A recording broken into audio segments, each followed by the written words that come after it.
मोदी ने आज गुजरात के साणंद में सेमीकंडक्टर प्लांट का उद्घाटन किया। इस दौरान पीएम मोदी ने क्या कुछ खास कहा है, आपको दिखाते हैं इस खास रिपोर्ट में। आज साणंद में हम नए भविष्य का उदय होते देख रहे हैं।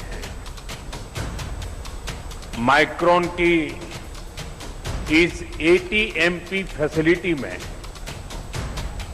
कॉमर्शियल प्रोडक्शन की शुरुआत ग्लोबल टेक्नोलॉजी वैल्यू चेन में भारत की भूमिका को मजबूत करने वाली है। साथियों, आज भारत बहुत तेजी से ग्लोबल सेमीकंडक्टर वैल्यू चेन का हिस्सा बन रहा है। भारत आज तेजी से ग्लोबल सेमीकंडक्टर वैल्यू चेन का हिस्सा बन रहा है और वैश्विक तकनीकी श्रृंखला में अपनी अहम भूमिका निभा रहा है। इस बदलाव की तस्वीर सामने आई है गुजरात के साणंद जिले से, जहां प्रधानमंत्री नरेंद्र मोदी ने शनिवार को अमेरिकी कंपनी माइक्रोन टेक्नोलॉजी की ATMP semiconductor assembly, testing, marking और पैकेजिंग फैसिलिटी का उद्घाटन किया। ये प्लांट 22,516 करोड़ रुपए की लागत से तैयार हुआ है और भारत के सेमीकंडक्टर विनिर्माण क्षेत्र में एक बड़ी उपलब्धि माना जा रहा है। उद्घाटन समारोह में संबोधन के दौरान पीएम मोदी ने कहा कि 10-11 साल पहले तक भारत में डेटा और चिप की चर्चा कम होती थी, लेकिन आज सॉफ्टवेयर के लिए जाना जाने वाला भारत अब हार्डवेयर और सेमीकंडक्टर उद्योग में भी तेजी से पहचान बना रहा है।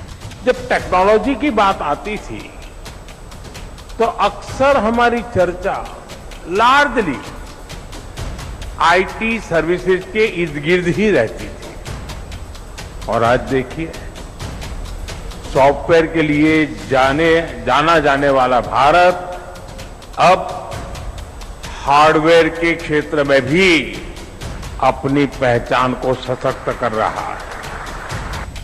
अपने संबोधन में पीएम मोदी ने कहा कि ये कार्यक्रम भारत और अमेरिका के बीच मजबूत साझेदारी का प्रमाण है। AI और चिप जैसे क्षेत्र में हमारी साझेदारी अहम है। दुनिया की 2 बड़ी डेमोक्रेसी दुनिया के विकास के लिए लगातार प्रयास कर रहे हैं। पिछली शताब्दी का रेगुलेटर तेल था, जो इस शताब्दी का रेगुलेटर चिप होने वाली है। जब दुनिया कोविड से जूझ रही थी, तब भारत ने सेमीकंडक्टर की घोषणा की थी। आज पूरी दुनिया के लिए एक ही मैसेज है, India is ready, India is reliable. बता दें कि अब तक भारत माइक्रोचिप्स के मामले में आयात पर निर्भर रहा है। ऐसे में ये प्लांट देश में तकनीकी विकास, निवेश और रोजगार के नए रास्ते खोलेगा। साथ ही ये मेक इन इंडिया और डिजिटल भारत जैसे अभियानों को भी गति देगा।